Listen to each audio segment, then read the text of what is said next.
Everyone welcome back to my YouTube channel let's teach people में आप सभी का स्वागत है। आप सभी को पता चल चुका होगा कि आपका 15 दिसंबर को एग्ज़ाम डेट रिलीज़ हो चुकी है, यानी कि री शेड्यूल हुआ है।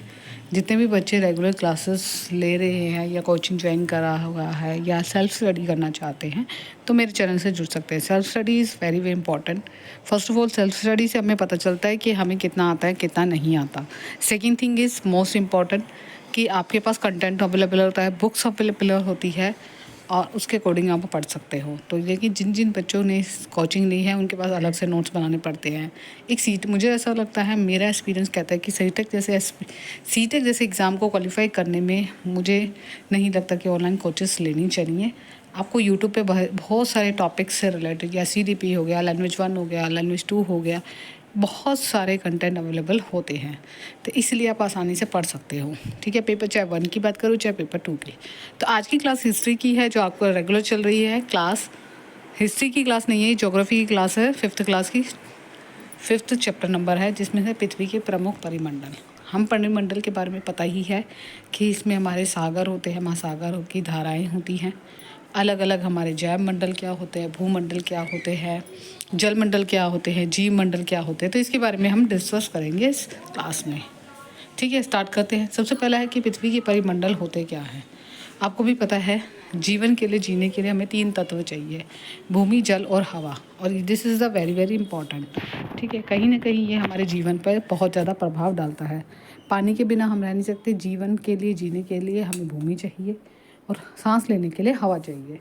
आगे कह रहे हैं कि पृथ्वी की सतह पर जब ये तीनों मिल जाते हैं आपस में तो एक दूसरे को प्रभावित भी करते हैं और हमें भी। एक मानव निर्मित जब जन्म होता है तो उसकी कहीं ना कहीं ये तीनों चीज़ें इफेक्ट डालती है।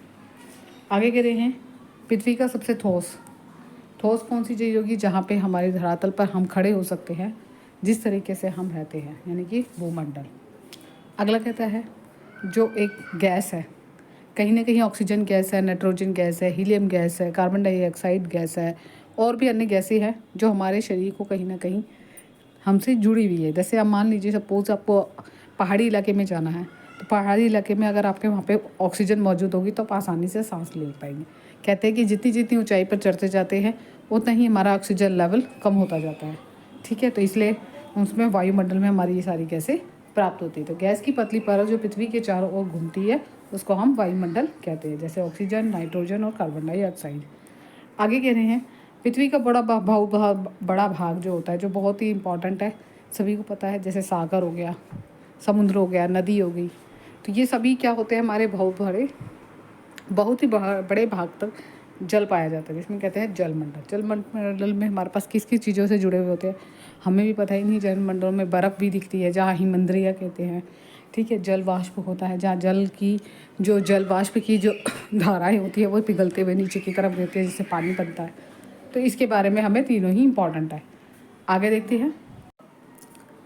आगे कह रहे हैं कि जहाँ ये तीनों ही इम्पॉर्टेंट है, यानी कि भूमंडल हो गया, हमारा जलमंडल हो गया और वायुमंडल हो गया। आगे कहते हैं जहाँ पे हमें ये तीनों ही चीज़ मौजूद होती है, जैसे स्थल यानी कि जगह, जल, हवा और एक साथ मिल जाते हैं, तो सभी प्रकार के जो जीव होते हैं जिसमें हम रहते हैं उनको हम क्या कहते हैं, जीवमंडल। ठीक है, ये जीवमंडल के बारे में आपको डिस्कस कर दिया। अगला पॉइंट जो मोस्ट इम्पॉर्टेंट है हम डिटेल में पढ़ते हैं। पृथ्वी की ठोस भाग को भूमंडल कहा जाता है। ये भूपट्टी यानी पृथ्वी की पतली पत्थरों यानी पत्थर या चट्टानों से बना हुआ होता है और जिसमें जीवों के लिए पोषक तत्व भी पाए जाते हैं आसानी से। अब इसके 2 भागों में बांटा गया है। सबसे पहला वाला भाग जो है वो है स्थलीय भूभाग, जिसको कहते हैं महाद्वीप। दूसरा आता है बड़े जलाशयों, महासागरीय बेसिन, जिसके बारे में हम डिटेल में पढ़ेंगे और इसमें से क्वेश्चन पूछे जाते हैं। सबसे इम्पॉर्टेंट पॉइंट है कि समुद्र जल का तल सभी जगह समान होता है, आपको भी पता है। लेकिन यहाँ पे एक पॉइंट कहने वाली बात है, ये इंपॉर्टेंट समझ लीजिए। स्थल की ऊंचाई समुद्र तल से नापा जा सकता है। स्थल की ऊंचाई को कहाँ से, समुद्र तल से नापा जा सकता है, यानी कि वो 0 डिग्री से मापा जाता है। ये इंपॉर्टेंट है। ये इंपॉर्टेंट कुछ टर्म्स है जिसको ध्यान रख लेते हैं। ग्रीक भाषा में थिलास को पत्थर कहते हैं, ग्रीक भाषा में एटमास को वाष्प कहते हैं, ग्रीक भाषा में हुडर को जल कहते हैं। बायोस भी जीवन के लिए इंपॉर्टेंट है, तो ये ध्यान रखना है। विश्व का सबसे ऊंचा शिखर जो माना जाता है वो माउंट एवरेस्ट माना जाता है। समुद्र तल से 8,848 मीटर ऊंचा है। इस बात को अपने माइंड में रखना क्योंकि इससे रिलेटेड क्वेश्चन पूछे जाते हैं। आगे स्टेटमेंट दे रखी है, स्टेटमेंट समझ लीजिए, ये पॉइंट समझ लीजिए कि न्यूजीलैंड के एडम स्मिथ थेली ने और भारत की तेजी नार्गे शार्पा ने 29 मई 2053 में पृथ्वी के सबसे ऊंचे शिखर माउंट एवरेस्ट पर चढ़ने वाले पहले व्यक्ति माने जाते हैं। उसके बाद इंपॉर्टेंट है कि विश्व का सबसे गहरा बत प्रशांत महासागर है, जो मैरियाना गत है, जिसकी गहराई जो है 11,022 मीटर है, जिसके बारे में हम डिस्कस कर रहे हैं। अगला है, सबसे पहले पढ़ेंगे महाद्वीपों के बारे में, एक करके महाद्वीपों के बारे में डिस्कस करते हैं। स्थल का सबसे बड़ा और सबसे उत्तरी गोलार्ध माना जाता है, जो सबसे ज़्यादा इम्पॉर्टेंट है। उत्तरी गोलार्ध में ही सबसे ज़्यादा क्या क्या चीज़ें स्थित है। सबसे पहले हम पढ़ेंगे एशिया। एशिया आपको सभी को पता है कि एशिया जो है एक ऐसा बड़ा महाद्वीप मान सकते हैं, महाद्वीप है जो विश्व का सबसे बड़ा महाद्वीप है। ये पृथ्वी जितनी है, पृथ्वी की कुल कितने हिस्से हैं, 1/3 हिस्से में फैला हुआ है। 1/4 हिस्सा इतना, यानी कि उसका इतना हिस्सा यहाँ पे एशिया से फैला हुआ है। ठीक है, आगे कह रहे हैं कि ये पूरी तरह पूर्वी गोलार्ध में स्थित है। ये पॉइंट्स याद रखना, पूरी तरह पूर्वी गोलार्ध में स्थित है। कर्क रेखा इस महाद्वीप से होकर गुजरती है और एशिया के पश्चिम में, यानी कि इस साइड जो है एशिया के पश्चिम में यूराल पर्वत है, जिसे हम यूरेशिया, यूरोप और एशिया से अलग करते हैं। ठीक है, आगे अगला आता है दूसरा महाद्वीप, जो एशिया से छोटा महाद्वीप माना जाता है। यह है एशिया के पश्चिम में स्थित है। अर्कटिका वृत्त इससे होकर गुजरती है। ठीक है, ये पॉइंट है। आगे ये जो पॉइंट डिस्कस कर रही है, इसलिए डिस्कस कर रही है अलग अलग, क्योंकि इससे ही रिलेटेड स्टेटमेंट वाले क्वेश्चन दे देते कि ये, तो इसलिए ध्यान से आपको पढ़ना जरूरी है। यह तीनों तरफ से जल से घिरा हुआ है। ठीक है, अगला पॉइंट जो इम्पोर्टेंट है कि जापान में जूको ताइबिन विश्व की सबसे पहली महिला थी, जिन्होंने 16 मई 1975 में एवरेस्ट पर कदम रखा था। फिर बचेती पाल भारत की प्रथम महिला थी, जो 23 मई 1984 में एवरेस्ट पर कदम रखा। ठीक है, अब अफ्रीका के बारे में, जो एशिया से दूसरा नंबर पे है, सबसे बड़ा महाद्वीप है। विषुवत रेखा के 0 अक्षांश पर इस महाद्वीप के लगभग मध्य में होकर गुजरता है, जो आपको मैंने पिक्चर में भी पिछली क्लासेस में बताया था। उसके बाद कह रहे हैं कि यही वह महाद्वीप है जिससे होकर कर्क रेखा, विषुवत रेखा, मकर रेखा गुजरती है, और यहीं पर ही सहारा मरुस्थल है, जो विश्व का गर्म मरुस्थल माना जाता है। अफ्रीका में ही स्थित है। इसके चारों ओर और समुद्र और महासागरों से घिरा हुआ है। इसके बारे में करें, आगे कह रहे हैं कि विश्व की सबसे लंबी नदी नील नदी अफ्रीका से होकर गुजरती है। ठीक है, अब है उत्तर अमेरिका के बारे में पढ़ते। पहले हमने पढ़ा ऊपर अफ्रीका के बारे में। उत्तर अमेरिका विश्व का सबसे तीसरा बड़ा महाद्वीप माना जाता है। ये दक्षिण अमेरिका के सक्रिय स्थल से जुड़ा हुआ है, जिसमें पैमाना स्थल संधि भी कहा जाता है। ये इंपॉर्टेंट है। तो ये जितने भी पॉइंट्स मैंने बताए, ये सारे इंपॉर्टेंट है, ये एग्जाम में पूछ सकते हैं। आगे कह रहे हैं कि यह महाद्वीप पूरी तरह से उत्तरी गोलार्ध और पश्चिमी गोलार्ध में स्थित है, जो 3 तरफ से महासागरों से घिरा हुआ है।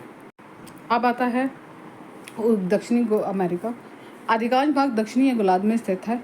इसके पूर्व में और पश्चिम में महासागर स्थित है। तो विश्व की सबसे लंबी श्रृंखला, यानी कि एडिस पर्वत यही है, जो उत्तर से दक्षिण तक फैली हुई है। दक्षिण अमेरिका में विश्व की सबसे लंबी नदी अमेज़न नदी है, और विश्व की सबसे लंबी नदी है, और एक लंबी नदी है, और एक बोलते हैं बड़ी नदी। तो ये बड़ी नदी है विश्व की, और वो लंबी नदी थी जिसमें हमने बात करी थी, नील नदी। ठीक है, आगे याद रखना ऑस्ट्रेलिया के बारे में पढ़ते हैं कि विश्व का सबसे छोटा महाद्वीप है, जो पूरी तरह से दक्षिणी गोलार्ध में स्थित है। इसके चारों तरफ महासागर और समुद्र से घिरा हुआ है। इसे द्वीपीय महाद्वीप भी कहा जाता है। तो अब है अंटार्कटिका महाद्वीप। यह एक बहुत बड़ा महाद्वीप है, जो कि दक्षिणी गोलार्ध में स्थित है। दक्षिणी गोलार्ध इसी के मध्य से स्थित है। इसमें उत्तर ध्रुव में स्थित होने की मौजूदी है, यानी कि ये उत्तर ध्रुव में भी फैला हुआ है। ठीक है, आगे पढ़ते हैं। आगे कह रहे हैं यह हमेशा बर्फ़ की मोटी चादर से, क्योंकि ध्रुव में है, सूरज की रोशनी कम पड़ती है, जिसके कारण से यहाँ पे बर्फ़ की मोटी मोटी चादर से है। इसे शोध केंद्र भी स्थित है, जिसमें भारत के मैत्री और दक्षिण में गंगोत्री है। अब हम पढ़ रहे हैं जलमंडल। जो जलमंडल वेरी वेरी इंपॉर्टेंट है। पृथ्वी का नीला ग्रह कहा जाता है, जिसमें से 75% जल है और 29% भाग स्थल है। जलमंडल में सभी रूप में उपस्थित है। पृथ्वी में पाए जाने वाले जल का 97% भाग महासागरों में पाया जाता है, और इसका अधिकतर लवणीय भाग खारा होता है। आगे कह रहे हैं शेष जल बहुत बड़ा भाग बर्फ की परतों और हिमनदियों और हिमगत जल के रूप में पाया जाता है। जल का बहुत कम भाग ही अलवणीय जल के रूप में पाया जाता है। अब पढ़ते हैं महासागर के बारे में। जो आपको पता ही है कि जल के बारे में पढ़े, तो हम महासागर के बारे में कैसे नहीं छोड़ सकते हैं। ठीक है, आगे है कि तरंग धाराएं, बाढ़, ज्वार भाटाएँ, हमारे ज्वार भाट या बोल सकते हैं महासागरीय धाराएं, ये 7th क्लास की ज्योग्राफी की बुक्स में हम पढ़ेंगे। छोटे से बड़े आकार के महासागर है। पहला है प्रशांत महासागर, दूसरा अटलांटिक महासागर, हिंद महासागर, दक्षिणी सागर, आर्कटिका महासागर। इनके बारे में जो 5 है और वो 7 है। ठीक है, हम इनके बारे में डिटेल में। सबसे पहले हमारा जो महासागर है वो प्रशांत महासागर विश्व का सबसे बड़ा महासागर है, जो पृथ्वी के 1/3 हिस्से तक फैला हुआ है। ये पृथ्वी का सबसे गहरा मेहरानागत प्रशांत महासागर में स्थित है। इसका जो आकार है वो वृत्ताकार है, यानी कि इस शेप में इसका शेप दिखाई देता है। अब इसके बता रहे हैं कि कौन कौन से कोने में ये इसमें स्थित है। महाद्वीप एशिया, ऑस्ट्रेलिया, उत्तर अमेरिका, दक्षिण अमेरिका, इसके चारों कोनों में स्थित है। तो इस चीज़ को ध्यान में रखना कौन कौन से है। उसके बाद है अंटार्कटिका महाद्वीप, जिसमें से हमारी बेसाल्ट और डरबिन जैसे विश्व का सबसे दूसरा बड़ा महासागर माना जाता है। ये अंग्रेजी के आकार का है, यानी इस आकार का है ये। और इसके पश्चिमी किनारे उत्तर में और दक्षिणी किनारे पूर्वी में है, और इसके किनारे यूरोप और अफ्रीका से इसको जोड़ते हैं। इस पॉइंट को ध्यान रखना क्योंकि इससे क्वेश्चन पूछे जाते हैं। अटलांटिक महासागर की तटरेखा बहुत ही अधिक तदुरित है, जिसमें अनियमित और तदुरित तटरेखा होने के बावजूद भी प्राकृतिक पौष्ठयों और पतनों के लिए आदर्श स्थिति मानी जाती है, कि यानी कि अच्छी जगह मानी जाती है एक दूसरे से व्यापार करने की दृष्टि से। ठीक है, व्यस्त सागर है। आगे देखिए, अगला है हिंद महासागर। किसी देश के नाम के आधार पर रखा गया है। यह सागर लगभग त्रिभुजाकार है, इस आकार में है। इसके उत्तर में जो है वे एशिया है, इसके पश्चिम में अफ्रीका है और पूर्व में ऑस्ट्रेलिया स्थित है। तो इस चीज़ को ध्यान में रखना। फिर आता है दक्षिण महासागर। दक्षिण महासागर अंटार्कटिक महासागर के चारों ओर फैला हुआ घिरा हुआ है। अंटार्कटिक महाद्वीप से उत्तर से 60 डिग्री दक्षिण अक्षांश तक फैला हुआ है। ठीक है, ये पॉइंट है। इसको मैंने हाईलाइट कर दिया कि अलग अलग पॉइंट्स में, ताकि आपको समझने में दिक्कत ना हो। आर्कटिका महासागर है। आर्कटिका महासागर उत्तर ध्रुव में स्थित है, उत्तर ध्रुव तक फैला हुआ है। प्रशांत महासागर के छल्ले वाले इस सक्रिय भाग से जुड़ा हुआ है, जिसे बेरीज जल संधि के नाम से जाना जाता है। ठीक है, उत्तर अमेरिका के उत्तरी तटों पर और यूरेशिया से घिरा, यानी यूरोप और एशिया से घिरा हुआ। अब हम बढ़ते हैं वायुमंडल होता क्या है। वायुमंडल हमारी पृथ्वी की चारों ओर गैस की एक पतली परत से घिरा हुआ होता है, जिसे हम वायुमंडल कहते हैं। वायुमंडल की यह पतली परत हमें ग्रह को महत्वपूर्ण और अटूट बनाती है। पॉइंट याद रखना है, यह वायुमंडल हम लोगों को सूर्य की हानिकारक किरणों से बचाता है। वायुमंडल 1600 किलोमीटर की ऊंचाई तक फैला हुआ है। आगे कह रहे हैं, वायुमंडल को घटकों और तापमान और अन्य आधार पर ही 5 भागों में बांटा जाता है। ये वेरी वेरी इंपॉर्टेंट है, हम 7th क्लास की बुक से पढ़ेंगे इसके बारे में डिटेल में। सबसे नंबर 1 पर होता है, यानी कि सबसे नीचे से होता है ये क्षोभमंडल, फिर समताप मंडल होता है, फिर मध्यमंडल, फिर आर्यमंडल, फिर बहिमंडल। यही इस तरीके के सीक्वेंस है और इसी से ही पूछा जाता है एग्जाम में। ठीक है, आगे कह रहे हैं, वायुमंडल ऑक्सीजन व नाइट्रोजन से बना हुआ होता है, जो कि साफ और शुद्धता 99% भाग हवा की होती है।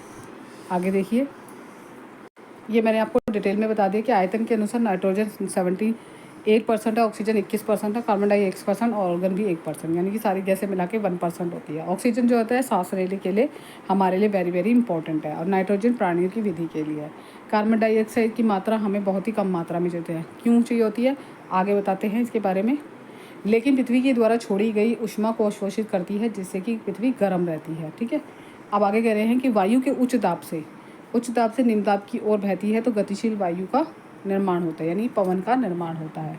जीव मंडल 2 चीज़ों से होता है, जीव जंतु और पादप जगत। ठीक है, आगे इसके बारे में है जो वेरी वेरी इंपॉर्टेंट से क्वेश्चन पूछे गए थे लास्ट 2-3 ईयर्स में। कार्बन डाइऑक्साइड की मात्रा में वृद्धि होने के कारण पृथ्वी के तापमान में वृद्धि होना भूमंडलीय तापन कहा जाता है। पानी का सक्रिय भाग, जो कि 2 बड़ी जलाशय नदी को समुद्र और महासागर से जोड़ते हैं, उसको हम जल संधि कहते हैं। यहाँ पे मैंने पिक्चर में भी दिखा दिया था। इस तरीके से जल संधि किनारे का हिस्सा जो है ये जल संधि से जुड़ा हुआ होने के कारण से इसको जल संधि का नाम दिया गया है। आगे कह रहे हैं स्थल संधि के बारे में भी इंपॉर्टेंट है। स्थल का वह सक्रिय भाग होता है जो कि 2 बड़े स्थलीय भागों को एक दूसरे से जोड़ती है। ये नीचे की तरफ उत्तर अमेरिका, और आपको पता है कि यहाँ पे दक्षिण अमेरिका की ये हिस्सा है। मैं यहाँ पे पिक्चर में शो कर देती, ये रहा। ठीक है, इस तरीके से आपको ये एग्ज़ाम में जितने भी क्वेश्चन हैं ये मैंने अपने खुद के हैंड रिटन नोट्स थे, जिससे मैंने इजीली इसलिए पढ़ाया क्योंकि आप भी इस तरीके से नोट्स बना के आप इजीली इसको समझ सकते हैं, कोई मुश्किल नहीं है। अब ऐसा क्या हो गया कि लेवल हाई क्यों हो गया, क्योंकि आपको भी पता है दर बाय दर आपका लेवल हाई होता जाएगा, और आपके पास ये होता है कि कई बार एज भी निकल जाती है, टाइम पीरियड इतना कम होता है कि हम इतना तैयारी नहीं कर पाते हैं।